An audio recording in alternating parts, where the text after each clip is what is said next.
40-50 वर्ष जाते जाते देखो धोती साड़ी से जींस पैंट पर आ गए, जींस पैंट के बाद मिनी स्कर्ट पर आ गए, उस बाद नंगे घूमने लगे। लड़कियां जो हैं सो अंडरवियर में घूम रही हैं, लड़के साड़ी पहन के घूम रहे हैं, शिखा कटवा के घूम रहे हो, जनेऊ तोड़ के घूम रहे हो। उसके बाद भी शुद्धि अशुद्धि का भेद नहीं, जूठा सखरी का भेद नहीं, उच्छिष्ट का भेद नहीं, बासी यातयाम का भेद नहीं, और इतना तक छोड़ दो और तो और हटा दो। तुमको तो इतना भी भेद नहीं अब समझ में आ रहा है कि हमारे सनातन धर्म के मान्य ग्रंथों को कम से कम प्रामाणिक ही मान ले। नहीं, वहां भी ये मिलावट है, ये ऐसा है, भगवान ऐसा नहीं कर सकते, वैसा कर दिए, ये सही वो गलत में लगे रहो फिर।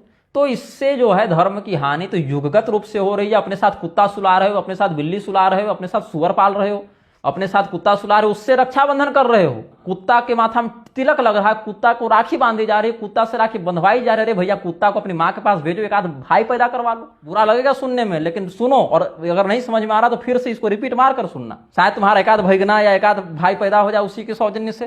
कुत्ता तो तुमसे श्रेष्ठ है, बल्कि कुछ पुण्य किया होगा जो तुम्हारे साथ बढ़िया सोफा में सो रहा है और 10 तरह का पकवान खा रहा है।